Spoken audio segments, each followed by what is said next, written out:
Ukraine. And the first question, I want to kind of like level set here. There's a lot of people out there who are still saying, Ukraine can win the war, whatever that means. Can you start by just giving us your assessment of that idea? The Ukrainian nation is largely destroyed.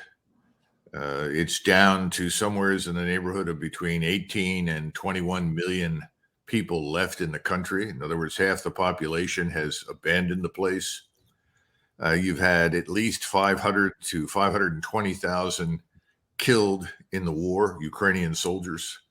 On top of that, you probably have another 500,000 to 1 million casualties. Many of these people were so severely wounded, they'll never return to active duty. The force in the field has basically abandoned most of its positions. The Russians are advancing slowly, deliberately, but in most cases against little or no opposition. The government in Kyiv, which is one of the most corrupt, incompetent, and destructive entities on the planet, is falling apart to the point where the various co-conspirators to rape Ukraine, steal its resources, abuse its population, are now pointing fingers at each other. So any money sent over there will end up inevitably in foreign bank accounts to subsidize Zelensky and his crew. You've got battalion, brigade, corps commanders who are stuffing their pockets full of cash that should go to widows and orphans, but they don't report all the dead so they can pocket other people's salaries. I could go on and on. Right now, the drug cartels are walking around with Javelin missiles that they acquired in the arms bazaars that have been thriving now for the last 3 years because of Ukrainian corruption. And, Kosovo, that gleaming jewel of democracy and liberalism, is now one of the best arms bazaars in Europe for the standpoint of arming terrorists and druggers and every other conceivable form of criminal. The point is, this war is over. I mean, it was lost a long time ago. There was never any chance for Ukraine to win anything. And everybody involved in this in Washington and Kyiv and London and Paris and Berlin, they all have blood on their hands. They've literally murdered Ukraine.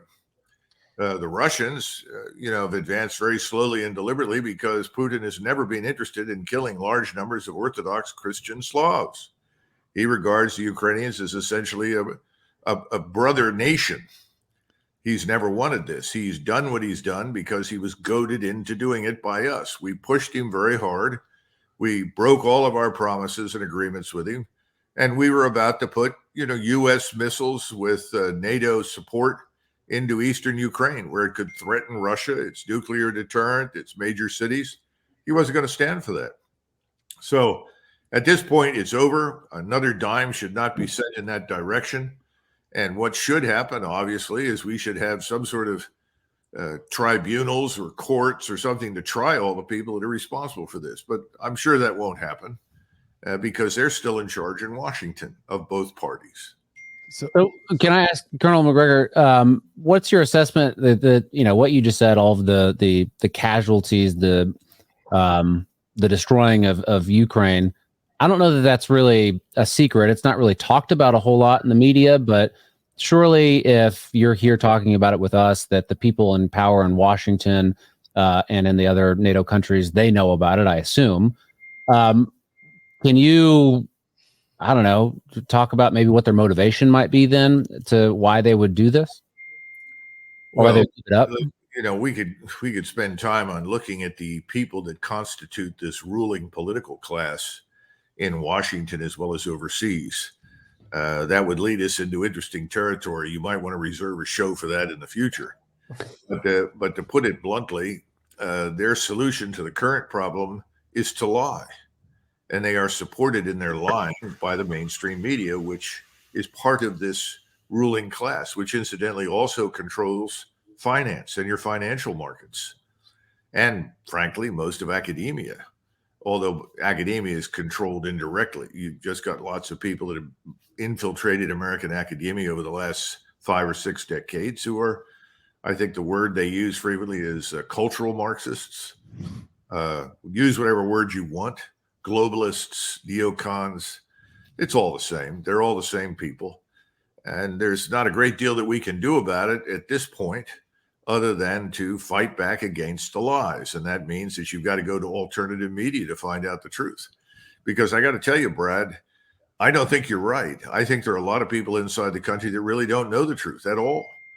And keep in mind that most people in the United States were never interested in Ukraine to begin with. Why would they be? Yeah. Eastern Ukraine is not on, the radar. It's not an area of vital strategic interest to the United States.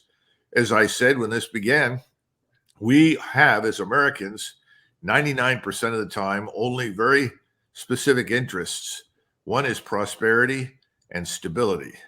Prosperity and stability. If you have prosperity and stability, then we can do business with everyone. Okay? We want peace, prosperity, and stability here in the United States, and we want it overseas.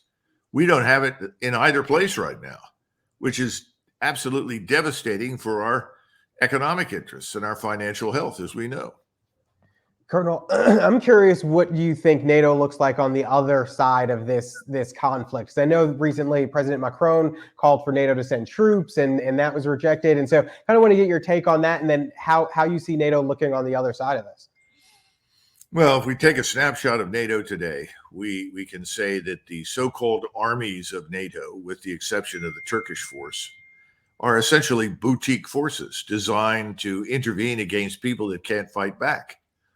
Well, where are the people that can't fight back? Well, they're in the Middle East, they're in Africa, they're probably in much of Latin America, certainly much of Southeast Asia and beyond.